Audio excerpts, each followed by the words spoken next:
Hello friends, सो क्या हाल है। अगर आपको एंट्री याद है और साथ ही साथ ये बंदा, तो इसका मतलब आपने टोक्यो रिवेंजर्स देख रखा है।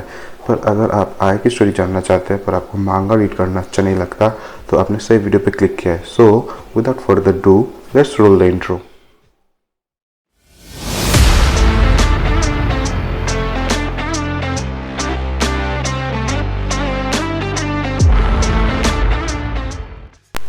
सो स्टोरी स्टार्ट करने से पहले ज़रा आगे की स्टोरी रिवाइज कर लेते हैं।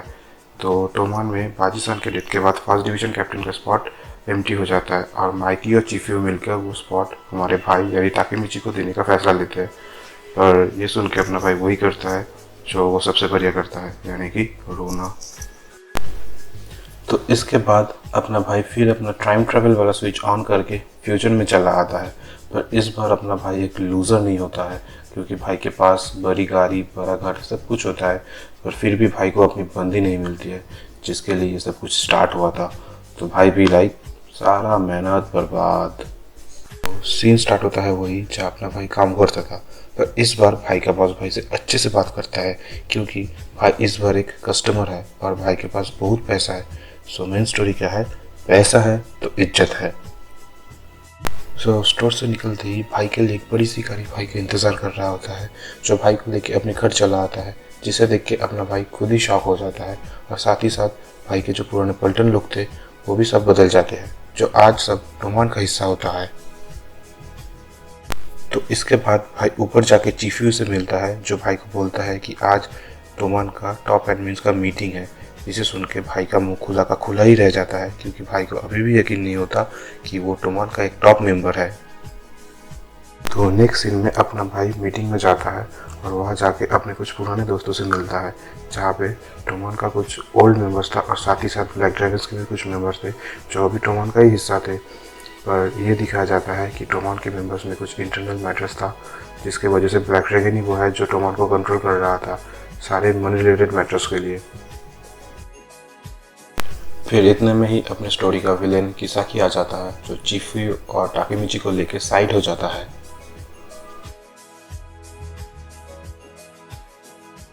फिर किसाकी उनके सामने अपना इविल थॉट्स कन्फेस कर रहा था कि कैसे उसने ब्लडी हैलोवीन को प्लान किया था, कैसे उसने हानमा को कन्विंस किया था वलाला बनाने के लिए, और कैसे उसने काजुटोरा को वलाला में ज्वाइन करवाया था। तो फिर जब चीफू ने उससे पूछा कि वो ये सब क्यों किया, तो उसने बताया कि उसे पावर चाहिए था। अगर वो इन सारे कन्फ्लिक्ट को मिटा देता तो सब लोग उसे अपना लीडर मानते।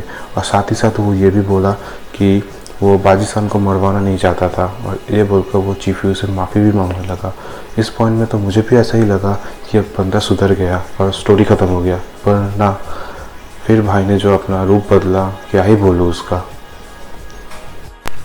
फिर किसाकी ये बोलता है कि उसने अब तक जो कुछ भी बोला वो सब सच था, सिवाय इसके कि वो बाजीसान को मरवाना नहीं चाहता था। तो इसका मतलब ये है कि उसी ने डिलिबरेटली काजुटोरा के हाथों बाजीसान को मरवाया था।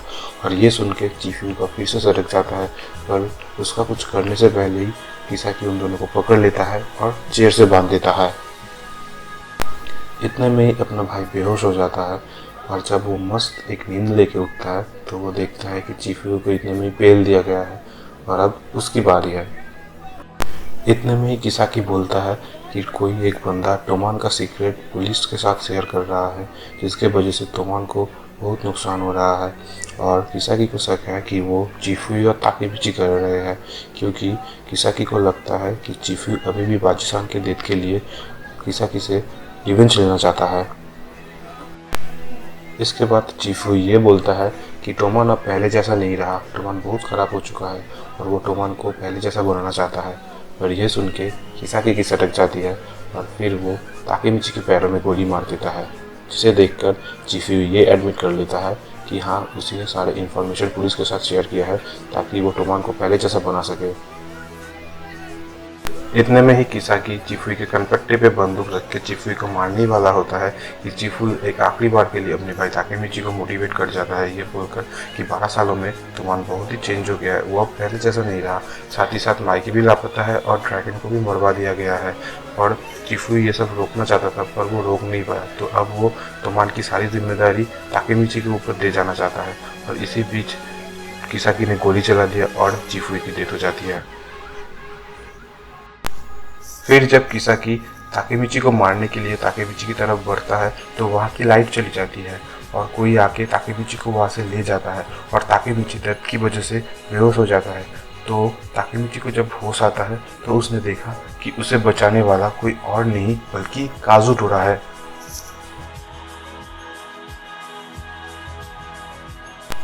फिर जब ताकेमिची को होश आया तो काजुटोरा ने ताकेमिची को पेलना शुरू कर दिया और ये बोला कि कुछ दिन पहले तोमान भी एक लड़की पे ऐसे ही हाथ उठा रहा था। फिर वो ताकेमिची से पूछा कि तोमान कब से इतना नीचे गिर गया है कि वो अब लड़कियों पे भी हाथ उठाने से पीछे नहीं हटता। फिर उसने ताकेमिची से बोला उसे ताकेमिची की कोई परवाह नहीं है, वो वहाँ चिफुयू को बचाने गया था क्योंकि चिफुयू एक अकेला बंदा है जो उसे मिलने गया था जब वो जेल से निकला था। इसके बाद काजुटोरा ताकेमिची से ये बोलता है कि इन दिनों तोमान बहुत ही नीचे गिर चुका है और चिफुयू ये सब अकेले ही ठीक करना चाहता था। तब ताकेमिची रियलाइज़ करता है कि इस टाइमलाइन में ताकेमिची किसाकी को सर्व करता है और इसीलिए चिफुयू ताकेमिची को ट्रस्ट नहीं कर पाता था और इसीलिए उसे सब कुछ अकेले ही हैंडल करना पड़ता था। फिर काजुटोरा ने बोला कि माइकी तोमान को एक बड़ा गैंग बनाना चाहता था, एक न्यू एरा क्रिएट करना चाहता था। आज तोमान बहुत बड़ा बन चुका है, तोमान आज सारे इलीगल काम से जुड़ा हुआ है। पर क्या यही वो एरा है जो माइकी बनाना चाहता था? क्या यही वो तोमान है जिसके लिए बाजीसान ने अपनी जान भी दे दिया था? ये वो तोमान नहीं है जिसे हम सब चाहते थे। तो चलो मिलके तोमान को ठीक करते हैं। फिर अगले दिन काजुटोरा और ताकेमिची गाड़ी में कहीं पे जा रहे होते हैं। तभी ताकेमिची काजुटोरा से ये पूछता है कि तोमान का ये हाल कैसे हुआ। तभी काजुटोरा ने बोला कि माइकी पूरा चेंज हो गया है और माइकी की वजह से पूरा तोमान भी चेंज हो गया है। ये बात सुन के ताकेमिची को एकदम यकीन नहीं हुआ। उसने बोला कि ज़रूर इसके पीछे कोई और है, शायद वो किसाकी है जो ये सब करवा रहा है। तभी काजुटोरा ने ताकेमिची को ये बोला जब किसाकी ताकेमिची को कैप्टिव रखा था तभी माइकी ने पॉ और पे को मरवा दिया था और साथ ही साथ मिसुआ भी बहुत दिनों से लापता है।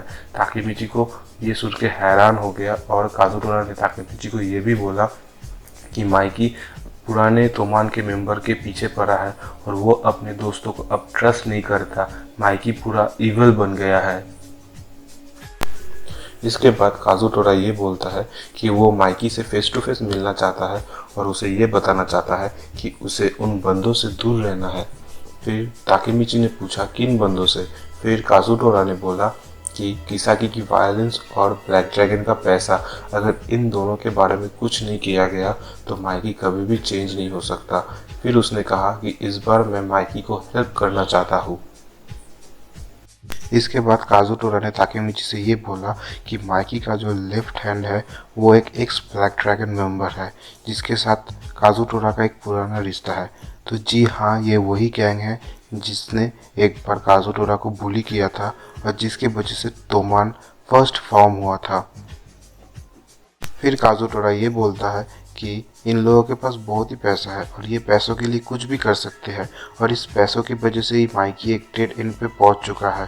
पर काजुटोरा किसी वजह से इस पैसों का एड्रेस ढूंढ लेता है और पैसों का सप्लाई को कट कर देता है। और दूसरी तरफ चिफुयू किसाकी को रोकने वाला था क्योंकि किसाकी को चिफुयू ने कॉर्नर कर दिया था, इसीलिए किसाकी ने चिफुयू को मरवा दिया।